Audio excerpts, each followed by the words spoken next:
కావాలనే మీ కలను నెరవేర్చుకోండి. సంప్రదించండి హెగ్డే ఫెర్టిలిటీ, హైదరాబాద్, తెలంగాణ.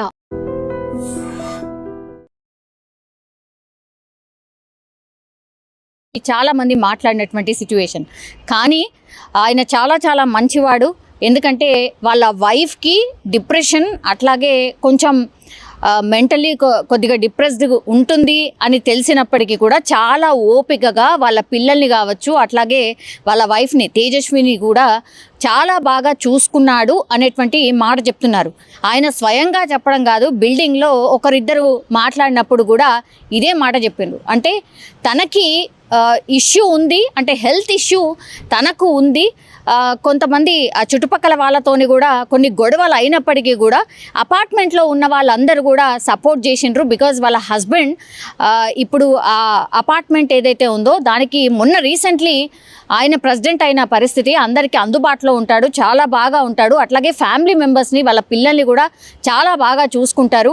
అట్లాగే వాళ్ళ వైఫ్కి బాగుండదు కాబట్టి ఇప్పుడు ఈ వాళ్ళ హస్బెండ్ వాళ్ళ అమ్మా నాన్న అయినా, లేదంటే ఇప్పుడు తేజస్విని వాళ్ళ అమ్మా నాన్న అయినా ఖచ్చితంగా ఆమెతో పాటు ఉంటారు. అండ్ అట్లాగే వాళ్ళు అందుబాటులో ఉండకపోతే కూడా కంపల్సరీ మేడ్ని కూడా ఉంచుతాడు, అంటే ఇంట్లో ఎవరో ఒకళ్ళు ఉండేలాగా చూసుకుంటాడు అనేటువంటి మాట కూడా చెప్తున్నారు. పాపం ఆయన కూడా కన్నీరు మున్నీరుగా విలిపిస్తూ అదే చెప్తున్నాడు. నేను నా వైఫ్ని పోగొట్టుకున్నాను, అట్లాగే నా పిల్లల్ని కూడా, ఇద్దరు పిల్లల్ని కూడా పోగొట్టుకున్నాను. నిజంగా అత్యంత బాధాకరం. అసలు నేను ఎక్స్పెక్ట్ కూడా చేయలేదు ఇట్లా జరుగుతుందని. ఎవ్రీడే లాగా నార్మల్గానే అనిపించింది, కానీ మరి ఏమనిపించిందో, తనకు ఏమైందో ఆల్ ఆఫ్ సడన్ తెలియదు. కానీ ఇంత క్రూరంగా, ఇంత కిరాతకంగా చేస్తుందని నేను కూడా అనుకోలేదు. అట్లాగే తను కూడా చనిపోతుందని ఎవ్వరం కూడా కలలో కూడా ఊహించలేదు అనేటువంటి మాట చెప్తున్నారు వాళ్ళ హస్బెండ్ గండ్ర వెంకటరమణారెడ్డి. ఇక ఈ అమ్మాయి వాళ్ళ మమ్మీ, అంటే ఈ పిల్లలకు అమ్మమ్మ అనుకోవచ్చు. మా అల్లుడు చాలా మంచివాడు, అసలు ఎక్కడ కూడా మా అమ్మాయి అలా ఉన్నా కూడా కసురుకోవడం కానీ, లేకపోతే కోప్పడ్డం కానీ, ఇంకేదన్నా మీరు తీసుకెళ్ళిపోండను, నేను ఉండలేనను, లేకపోతే వీళ్ళెవరు వద్దను, ఇట్లా ఎప్పుడు కూడా అనడు. చాలా బాగా చూసుకుంటాడు. మా అల్లుడు చాలా మంచోడు, దేవుడు అన్నటువంటి మాట స్వయంగా వాళ్ళ అత్తమ్మ చెప్తోంది. అంటే మనం అర్థం చేసుకోవచ్చు, తేజస్విని ఎవరైతే మదర్ ఉన్నారో, ఆమె ఎవరైతే చనిపోయిందో ఆమెకి హెల్త్ ఇష్యూ ఉంది.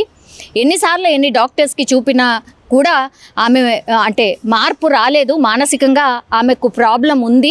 అయినా సరే మా అల్లుడు చాలా బాగా చూసుకున్నాడు, మా అమ్మాయిని కావచ్చు, ఈ పిల్లల్ని కావచ్చు, ఎక్కడ కూడా నెగ్లెక్ట్ చేయలేదు అని స్వయంగా తేజస్విని వాళ్ళ అమ్మ చెప్తోంది. ఈ ఇక్కడ అసలు ఏం జరిగిందో, మరి ఎందుకని ఈ డిసిషన్ తీసుకుందో కూడా మాకే అర్థం కావట్లేదు. ఆల్ ఆఫ్ సడన్ ఇదంతా జరిగిపోయింది అన్నటువంటి మాట చెప్తున్నారు. అట్లాగే పాపం చిన్న కుమారుడు ఎవరైతే ఉన్నారో ఆ చిన్న కుమారుడిది రేపు బర్త్డే అట. బర్త్డేకి సంబంధించి బట్టలు తీసుకున్నారు, అన్నీ తీసుకున్నారు.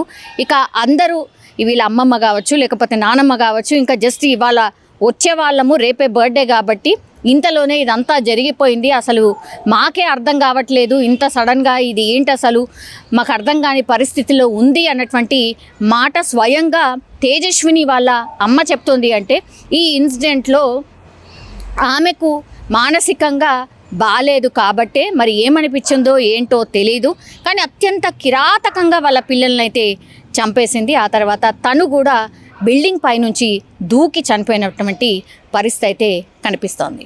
ఇద్దరు పిల్లల్ని నరికేసి అమ్మాయి పైనుంచి దూకేసింది. మీరు ఏ ఫ్లోర్లో ఉంటారు? Third floor. వీళ్ళు ఉండేది సెకండ్ ఫ్లోర్. సరే, ఎట్లా ఉండేది? తనకేదో ఇష్యూ అని అంటున్నారు, ఏంటి సార్? అప్పుడప్పుడు మానసికంగా ఏదో ఉండేదని అంటుంటారు, కానీ మరి తెలియదు ఎగ్జాక్ట్. బయటికి కూడా ఎప్పుడు రాకపోయేది ఎక్కువ. అసలు అంటే వచ్చేది అందరితోటి, కొంచెం మింగిల్ కాకపోయేది. అప్పుడప్పుడు అంటే ఏదన్నా గ్రూప్ ఈవెంట్స్ అవుతాయి, అప్పుడప్పుడు వచ్చేది, కానీ అంత ఎక్కువ ఉండకపోయేది యాక్టివ్. మరి పిల్లలు సార్? పిల్లలు కిందికి వచ్చి ఆడుకునేవాళ్ళు. They are normal.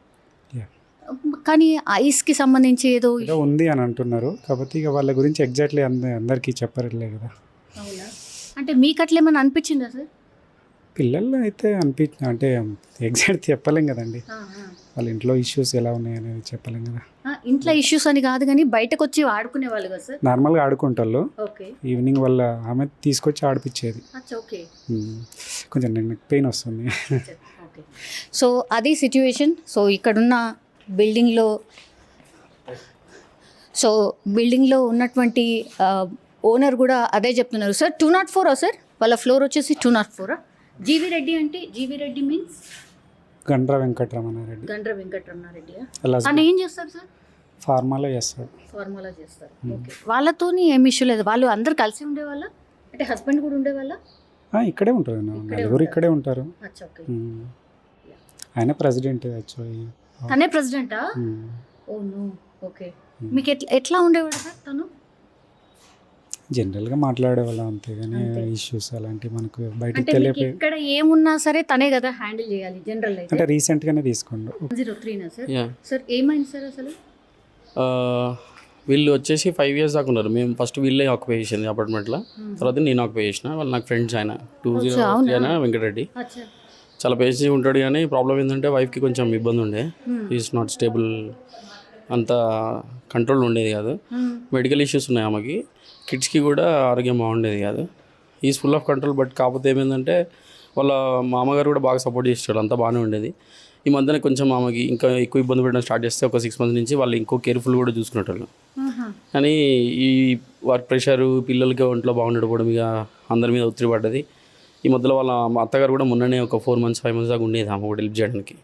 మనోడు కూడా మెయిడ్ని పెట్టిండి చూసుకోవడానికి ట్రై చేసిండు. కానీ ఇక ఆ ప్రెషర్లో వీళ్ళు కొంచెం అందరికీ ప్రెషర్ ఉండే, ఫ్యామిలీ మెంబర్స్కి అందరికి ప్రెషర్ ఉంది. ఈమె వాళ్ళ నా అమ్మమ్మ అనుకుంటా, నా అమ్మమ్మ నా 4 months దాకా ఉండి వెళ్ళిపోయింది. తర్వాత మళ్ళీ వద్దామని ఈ మధ్యలో ఈమె ఇట్లా చేసుకుంది. ఏం హెల్త్ ఇష్యూస్? పిల్లలకి పెద్ద పిల్లడికి ఆస్తమా ఉన్నట్టుంది. ఈమెకేమో mentally she is not completely stable. అప్పుడప్పుడు బాగుంటుంది, అప్పుడప్పుడు మంచిగా ఉంటుంది. మరి ఐస్కి సంబంధించి ఏదో ఇష్యూ ఉంది? నాట్ షూర్, ఆమెకి నాట్ షూర్. ఆమెది కొంచెం ఇన్కన్సిస్టెంట్గా ఉండే, ఆమెది కూడా అన్ని ఇష్యూస్ ఉన్నాయి ఆమెకి. మరి అంత దారుణంగా చంపే అంత అంటే షీఈస్ టెరిబుల్, ఆమె టెరిబుల్గా ఉండేది. మేము కూడా చేయడం చేస్తుందా? పిల్లల్ని బాగా కొడుతుంది. అంటే ఎక్కువ బ్రూటల్గా కొట్టేది కాదు ఎప్పుడు, ఇంత డ్రాస్టిక్ ఎప్పుడు రియాక్ట్ కాలేదమ్మా. This is first time. కాకపోతే అపార్ట్మెంట్ వాళ్ళు అందరం చాలా కోఆపరేట్ చేసినాం. వాళ్ళకి చాలా ఇన్సిడెంట్లు కూడా అయినాయి, చాలా మందికి పర్సనల్ కూడా వెళ్ళింది. అందరం కంట్రోల్ చేసుకొని కొంచెం కోఆపరేటివ్ ఉండాలని కాలనీ వాళ్ళు కూడా చాలా మంది కోఆపరేట్ చేశారు. ఆమెకి ఆమె అట్లా ఉండడం వల్ల చాలా ఇబ్బందులు ఉండేవి. కాలనీ వాళ్ళు కూడా చాలా సపోర్ట్ చేశారు. కానీ బట్ దిస్ టైం ఆమె చాలా ఓవర్గా రియాక్ట్ అయింది. అంటే ఇంకోటి ప్రచారం ఏం జరుగుతుందంటే సెకండ్ మ్యారేజ్ అని అంటున్నారు తనకి, అవునా? యాక్చువల్గా మనకు అంత డీటెయిల్గా తెలియదు. But he's full of responsible ఉండేటాడు. నాకు కొంచెం చాలా క్లోజు, చాలా కావాలి. నేను కూడా చాలాసార్లు డిప్రెషన్కి వెళ్తే చెప్పేవాడిని. చాలా హీఈస్ వెరీ స్ట్రాంగ్ యాక్చువల్గా. ఎవరు ఇప్పుడు వైఫ్ని ఎవరైనా జనరల్గా మెంటల్ ఉంటే హాస్పిటల్లో జాయిన్ చేస్తారు. ఆయన అట్లా కాదు, నా వైఫ్ నా దగ్గర ఉండాలని చూసుకోవాలి, కొంచెం చూసుకోవాలి. కాకపోతే ఈయన ఓవర్ కాన్ఫిడెంట్ అనిపించింది. మ్యాడ్నెస్ని కూడా కంట్రోల్ చేసుకుందాము, నేను హ్యాండిల్ చేసుకుంటే నా పిల్లలే నా వైఫ్ అని ఎక్కువ ఓవర్గా వెళ్ళడం వల్లనే ఇవన్నీ జరిగినాయి. పిల్లలు ఎట్లుంటారు సార్? పిల్లలు చాలా బాగుంటారు, అద్భుతంగా ఉంటారు. పెద్దవాడు చాలా బాగుంటాడు. వాడికి అసలు నొప్పి చిన్న తగిలిన ఇబ్బంది పడేటాడు. వానికి ఎక్కువ హిట్ అయింది. ఆ పిల్లోడు నేను కింద వచ్చి ఈ మధ్య చూసే లోపల 108కి 100కి కాల్ చేసే లోపల వాళ్ళు అక్కడ అట్లా జరిగింది. ఇక 2-3 వెళ్ళి లోపలికి వెళ్ళి భయపడ్డారు. నేను వెళ్ళి లోపలికి వాడు కొంచెం నాకు క్లోజ్ చిన్నవాడు. వాడు కొంచెం బ్రీతింగ్ తీసుకుంటే చూసిన ఇబ్బంది పడుతుండని అవి బెడ్షీట్లు అవన్నీ తీసుకొని 3-4 కలిసి తీసుకొని 108లో చూసినాం. వాడు స్ట్రెచ్చర్ మీద తీసే వరకు బ్రీతింగ్ చేసిండు 108 ఆక్సిజన్తో. ఈ స్ట్రెచ్చర్ మీద పెట్టిన 1 minute ఆ లోపలికి వెళ్ళే లోపలనే సిపిఆర్ చేసినా కూడా దొరకలే వాడు పల్స్. అది కాదు అప్సెటింగ్ ఉండే మాకు సార్. ఎందుకు సార్? అంటే కత్తులు ఏం అసలు మేము కూడా సర్ప్రైజ్ ఏంటంటే అసలు అంత పెద్ద కత్తి ఆమెకి ఎట్లా దొరికింది అనేది క్వశ్చన్. ఆమె ఎంత రూడ్ ఉన్నా ఆమె ఏం దొరికినా దొరకపోయినా అట్లా కొడుతుందని మేము ఎక్స్పెక్ట్ చేయాలి అసలు. దిస్ ఈజ్ ఆమె ఓన్ కిడ్స్ని అట్లా చేసుకుందంటే దట్ ఈస్ రియల్లీ మ్యాడ్నెస్. ఎంత భయానకంగా ఉండే చాలా. ఇప్పుడు చూసిన వాళ్ళందరూ ఆడవాళ్ళందరూ భయపడ్డారు. అసలు యాక్చువల్గా దీనికన్నా ముంగడ 4 months ముందు అందరు లేడీస్ కలిసి మాకు సపోర్ట్ ఇద్దామని కూర్చొని మీటింగ్ చేసుకుందాం అనుకున్నారు. మేము అందరం ఒక 2-3 డిసైడ్ చేసుకొని అట్లా కుదరదు, ఇది వాళ్ళ పేరెంట్స్ పర్సనల్ ఇష్యూస్ కాబట్టి వాళ్ళకి వదిలేయండి అని అన్నాం. కానీ బయట వాళ్ళు ఎట్లా రియాక్ట్ అవుతారు, ఎవరు ఎట్లా తీసుకుంటారో తెలియదు కదా. Somebody will take advantage, somebody will take some other way కదా. అందుకని మేము తీసుకోలే. వాళ్ళ తేజ అమ్మాయి పేరు, వాళ్ళ నాన్నగారికి చెప్పినాము, ఆయన హ్యాండిల్ చేసుకుంటా అన్నాడు. బట్ యాక్చువల్ చెప్పాలంటే ఫ్యామిలీ మెంబర్స్కి కూడా ఫుల్ ప్రెషర్ అయిపోయింది. వాళ్ళు కూడా తీసుకునేటట్లు లేరు. అమ్మాయి చేసేది అరాచకంగా ఉండేది, చాలా ఇబ్బందిగా ఉండేది. ఎప్పుడు పార్ట్నర్తో ఇష్యూ ఉండేది. పార్ట్నర్ కూడా సపోర్టివ్ ఉండేటోడు.